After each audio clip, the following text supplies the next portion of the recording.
Trip के ज्यादातर हिस्से में वो कोमा में रहेंगे। सिर्फ 3 लोग, एक पायलट, एक इंजीनियर, एक साइंटिस्ट। चांसेस बेहद कम, इसीलिए नाम हेल मैरी, आखिरी उम्मीद। मेमोरीज वापस आने के बाद रायलैंड ने बाल काटे, ठीक से कपड़े पहने, क्रू के पास गया और रोया, बॉडी साफ की, हर एक की पॉकेट में उनकी फोटोग्राफ रखी, एक स्पीच दी, उनके सैक्रिफाइस को थैंक किया, फिर उनकी बॉडी स्पेस में इजेक्ट कर दी। कुछ वक्त बाद मेरी ने बताया ताऊ सेटी करीब आ रहा है, इंजन्स बंद हो गए, शिप ताऊ सेटी के ऑर्बिट में घुसी, ग्रेविटी खत्म, रायलैंड फ्लोट करने लगा। विंडो के पास गया और देखा यहाँ भी पेट्रोवा लाइन थी, पर सन ठीक था। और उससे भी बड़ा शॉक, एक और स्पेसक्राफ्ट था पास में। रायलैंड पायलट सीट पर गया और क्लमजली शिप को दूर ले गया। दूसरी शिप फिर आ गई, वो फिर भागा, वो फिर आई, फिर उस शिप ने एक ऑब्जेक्ट भेजा, बॉम्ब हो सकता था। रायलैंड ने इग्नोर किया, ऑब्जेक्ट बाउंस होकर चला गया। दूसरा ऑब्जेक्ट आया धीरे, रायलैंड ने स्पेस सूट पहना, इंस्ट्रक्शंस पढ़े और बेहद क्लमजली शिप से बाहर निकला। बहुत स्ट्रगल के बाद उसने जंप किया और ऑब्जेक्ट कैच कर लिया। खोलने की कोशिश की,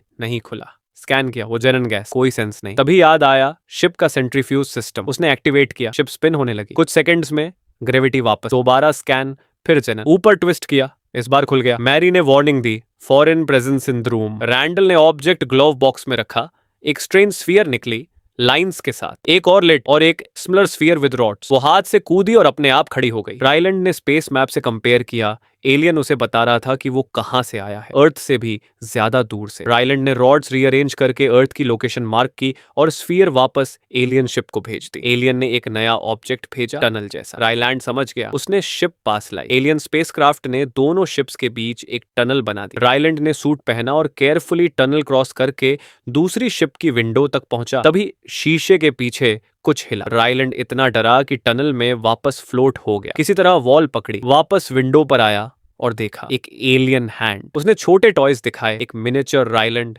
एक शिप का मॉडल। टॉयज से उसने जेस्चर किया, वापस जाओ अपनी शिप में। रायलैंड वापस गया। एलियन ने टनल डिस्कनेक्ट की, अपनी शिप रोटेट की, हेल मैरी की तरह, फिर टनल रिकनेक्ट की। इस बार टनल में भी ग्रेविटी थी। रायलैंड ने लाइट्स लगाई, टनल क्रॉस किया, विंडो पर पहुंचा और एलियन को उसकी शिप का मॉडल दिखाया। एलियन इस बार पास आया और रायलैंड ने देखा वो एक वॉकिंग रॉक जैसा था। रायलैंड ने हाय कहा, एलियन ने मुंह खोला और एक डरावनी आवाज निकाली। रायलैंड चिल्लाया, हाथ में जो टूल था वो हिलाने लगा। एलियन डरकर पीछे हट गया। रायलैंड ने माफी मांगी। फिर दोनों ने एक दूसरे की मूवमेंट्स कॉपी करनी शुरू की, सिली पोजेस, आर्म मूवमेंट। फिर एलियन ने विंडो पर पोकिंग शुरू की, रायलैंड ने भी की। थोड़ी देर में रायलैंड समझा एलियन उसे पीछे पॉइंट कर रहा है। एक नया मैसेज था, उसमें एक strange caller, 2 rings of 8, oxygen. Alien उसे बता रहा था टनल में ऑक्सीजन है। रायलैंड को लगा बहुत रिस्की है, पर आखिरकार उसने हेलमेट उतारा, सांस आई, बिल्कुल ठीक। वापस शिप पर रायलैंड ने पहली चीज स्टडी की जो मैसेज में थी, वो पेट्रोवा लाइन थी। मतलब ये एलियन भी यहाँ उसी वजह से आया था, वो भी यहाँ टाउ सेटी का राज्य जानने आया था। रायलैंड अकेला नहीं था।